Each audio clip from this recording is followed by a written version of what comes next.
साथी यार तिमी त केही पनि खाँदैनौ होइन, के पनि खाँदैनौ, तिमीलाई केही थाहा पनि छैन होइन, केही अब एउटा छोरा मान्छे भयो जस्तो पनि छैनौ क्या, तिमी त नामर्द हो यार, तिमीलाई त केहीको ट्रेसै थाहा छैन क्या अब होइन।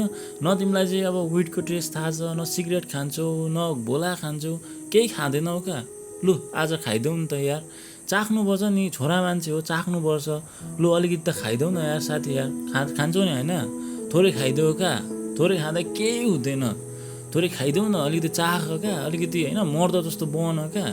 यस्तो चिजहरू त चाख्नुपर्छ, छोरा मान्छेलाई थाहा हुनुपर्छ भनेर साथीभाइहरूले नै हो कि मान्छेलाई चाहिँ अलिकति चाहिँ बिगार्न खोज्ने।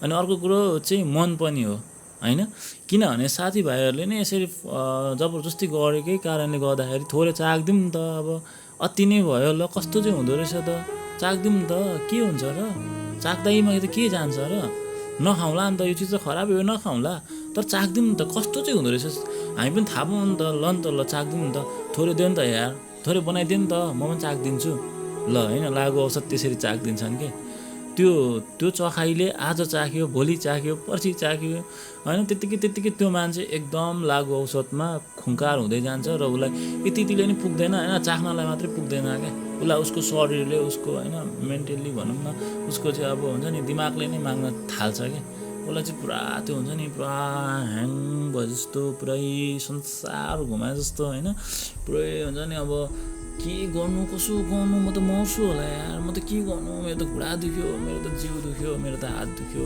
म त नखाइसक्दिनँ यार। अनि फोन घुमायो साथीलाई, अनि साथी यार छ भने मलाई अलिकति गरिदेऊ न यार, कहाँ पाउँछ क्या, अलिकति गरिदेऊ न भन्यो होइन, घरमा ल्यायो खायो। तर त्यो कुराले के असर गर्छ भन्ने कुरा चाहिँ अब अहिलेको युवा साथीहरूले केही पनि बुझेको छैन कि।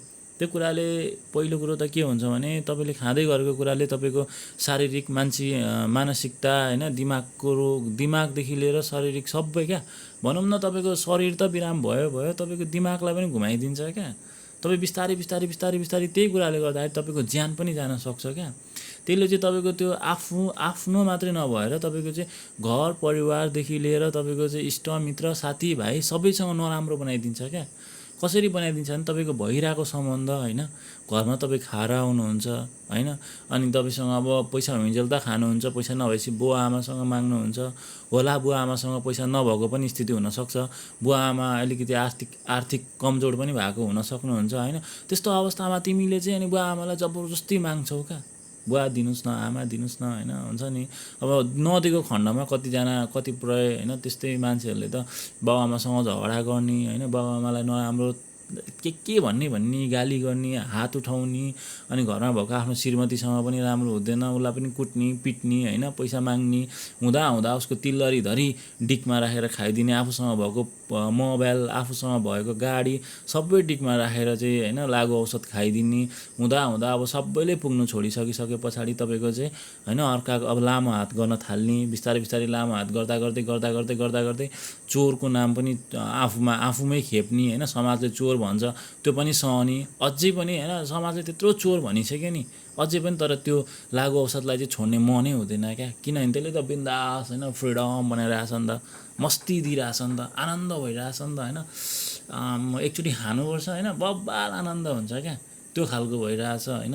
तर आफ्नो जग्गा सकिएको, आफ्नो परिवार सकिएको, आफ्नो घर सकिएको, आफ्नो जमिन सकिएको, आफ्नो शरीर सकिएको, आफ्नो श्रीमती सकिएको, आफ्नो छोराछोरी बिग्रेको केही देख्दैन क्या, केही देख्दैन। उसलाई चाहिँ आफू बिन्दास देख्छ, उसले लागु औषध देख्छ होइन, जति धेरै लागु औषध भयो ऊ त्यति नै खुसी हुन्छ, उसलाई जति धेरै ल्याएर राखिदियो ऊ त्यति नै खुसी हुन्छ। तर उसको परिवार बिग्रेको उसले देख्दैन, उसको घरै सकेको उसले देख्दैन, ऊ सडकमा पुगेको पनि उसले देख्दैन। अनि त्यही कारणले गर्दाखेरि चाहिँ आज हाम्रो देशमा युवाहरूको चाहिँ होइन एकदम होइन लागु औषधले गर्दाखेरि चाहिँ धेरै युवाहरू बिग्रिसक्नु भएको छ। अनि बच्चादेखि बुढो होइन सब बिग्रिँदै हुनुहुन्छ क्या यहाँनिर है। म एकजना व्यक्तिको म कुरा गर्छु तर नाम चाहिँ म तोक्दिनँ होइन। त्यो व्यक्ति यस्तो मान्ने सुन्ने व्यक्ति हो क्या, सबैले मान्ने क्या त्यो व्यक्तिलाई होइन, सबले चाहिँ होइन सबले त्यो मान्छेलाई चाहिँ एकदम मान्ने क्या। तर के भएछ भन्नु न, सम्पत्ति पनि भएको होइन, जे गरौँ त्यहीमा होइन सफलता पनि भएको, तर बिस्तारै लागु औषधले उसको घर परिवार बुढी छोराछोरी सबै हिँडाइदियो क्या। उसको इज्जत होइन 7 गाउँसम्मको तपाईँको इज्जत सबै हिँडाइदियो क्या। आज होइन त्यसमा अब हार खाएर केही गर्नु नसकेर फाँसी आफै झुन्डेर मर्दियो क्या। अब लागु औषध छोड्न नसकेर आफ्नो ज्यान दियो क्या लागु औषधको लागि। हो त्यो कारणको लागि आज मैले भिडियो बनाएको हो, म बोलेको हो क्या। किनकि हाम्रो भाइ बहिनीहरू अझै पनि म देख्छु क्या, म अझै पनि देख्छु आफ्नो भाइ बहिनीहरू बिग्रेको, मेरो नेपाली भाइ बहिनीहरू बिग्रेको अझै पनि देखिरहेको छु म। कलेज लाइफमा होस्, उनीहरूको किशोर अवस्थामा होस् होइन, साथीभाइहरूसँग जाने होइन, साथीले खान यार अलिकति खान भन्दा खाइदिने, अनि साथी गलत बाटोमा हिँड्दैछ भने आफू पनि त्यही गलत बाटोमा गइदिने क्या। तर होइन, त तिम्रो सपनातिर फोकस गर क्या।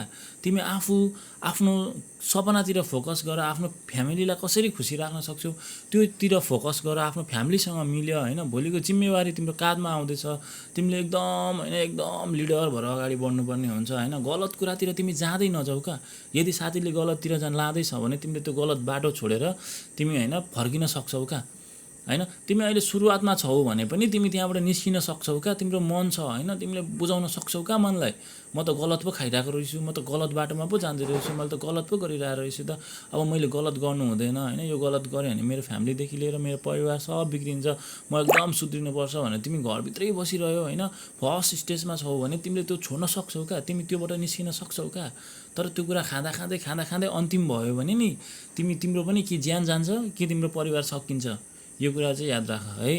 तिम्रो ज्यानै जान्छ अन्तिममा, त परिवार सक्यो भने जे होइन तिमी नमरिन्जेलसम्म त्यो चिजलाई तिमीले छोड्न सक्दैनौ क्या। होला कतिजनाले छोड्या होलान्, कतिजना रिकभर पनि भएको होला होइन, तर यो 100 जनामा 10 जना रिकभर होला, तर तिम्रो होइन 90 जना त मान्छे मरेकै देख्छु क्या म चाहिँ है। त्यो चिजले लागु औषध त्यस्तो डेन्जर हुन्छ क्या।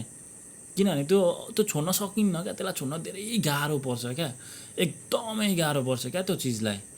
त्यो भएको कारणले गर्दा होइन तिमीहरू खाँदै नखाऊ क्या। अब जुन हाम्रो कलेज जाने भाइ बहिनीहरू छ होइन, तिमीहरू यदि त्यस्तो लाग्छ होइन, खाँदाखेरि डन हुन्छ जस्तो लाग्छ होला होइन, के लाग्छ होला त्यो आफ्नो ठाउँमा छ। हिजोको दिनमा हामीलाई पनि लाग्थ्यो क्या, यो चुरोट होइन यसरी खान्छ मान्छेले, यो खाँदा चाहिँ के हुन्छ होला त होइन, कस्तो डन हुन्छ होला जस्तो लाग्थ्यो क्या। तर होइन रहेछ क्या, त्यो चिज चाहिँ होइन खानै नहुने रहेछ। किनकि त्यसले आफ्नो फोक्सो त बिगार्यो यार, आफ्नो दिमाग पनि बिगार्छ कि। तिमीलाई भुल्ने बानी, तिमी बिर्सिने बानी होइन, तिमी एकतिर हिँडेको अर्कोतिर एक सुरे हुने बानी होइन, त्यो सब त्यही नसाले गराउँछ क्या। नसा कुनै पनि ठिक होइन, नसा होइन लागु औषध गर्नु नै ठिक होइन क्या, जेसुकै होस्। सायद त्यो जर्दा मधु नै किन नहोस् क्या होइन, तर तिमीले त्यो चिजहरूलाई चाहिँ जति सक्दो छोड्न सक्यौ नि त्यो एकदम राम्रो हुन्छ, तिम्रो लागि जित हुनसक्छ है। त्यो भएको कारणले गर्दा हेर है, यो देशमा बसेको छौ, यही देशमा खाएको छौ, यही देशमा तिम्रो बुवा आमा हुनुहुन्छ, यही देश यही माटोमा तिम्रो आमा बुवाले दुःख गर्नुभएको छ होइन। तिमीलाई हुर्काउनलाई कति पीडा सहनु भएको छ, कति खुन बगाउनु भएको छ, कति दुःख गरेर कमाउनु भएको छ। तिमी त्यसलाई सकाउनेतिर भन्दा पनि त्यसलाई अझ तिमीहरूले बुवा आमालाई खुसी बनाएर बुवा आमाको दुःखलाई मास्ने खालको तिमीहरूले काम गर क्या। तिम्रो फ्युचरतिर होइन, तिम्रो हुन्छ नि सपनातिर तिमी अघि बढ क्या। तिम्रो के छ भोलिको प्लान होइन, एउटा प्लान बनाऊ, त्यो प्लान अनुसार तिमी चल्दै जाऊ क्या, तिमी राम्रो गर्दै जाऊ क्या होइन। तिमी भोलि त्यस्तो खाँदै गरेको यदि कसैलाई देख्यौ भने, भाइ बहिनीहरू कसैलाई देख्यौ भने तिमीले सम्झाऊ क्या, हेर भाइ यस्तो खानु हुँदैन होइन, यो चिजले चाहिँ यस्तो गर्छ है, यो चिजले चाहिँ एकदम खराब बनाउँछ, यो चिजले परिवार सकाउँछ भनेर सम्झाऊ होइन, बुझाऊ होइन। हामी सबैजना मिलेर चाहिँ यो कुरालाई अन्त्य गर्नुपर्छ होइन। यसको चाहिँ अब नारै लगाउने बेला भएको छ क्या, किनभने यो चिजलाई चाहिँ एकदम होइन समाजले पनि एकदम यो चिजलाई चाहिँ ध्यान दिएर एकदम यो चिजलाई चाहिँ हटाउनै पर्ने भएको छ, र हामी सबै लागि पर्नुपर्छ। तिमी हामी जस्तै युवाहरूले नै यस्तो चिजहरूलाई चाहिँ बन्द गराउन सक्छौँ, र कसैले खाँदैछ भने त्यसलाई पनि सम्झाउन सक्छौँ, त्यसलाई बुझाउन सक्छौँ होइन। त्यो भएको कारणले गर्दा हामी पहिला आफू राम्रो बन्नुपर्छ होइन। आफू राम्रो त होइन सबै राम्रो क्या।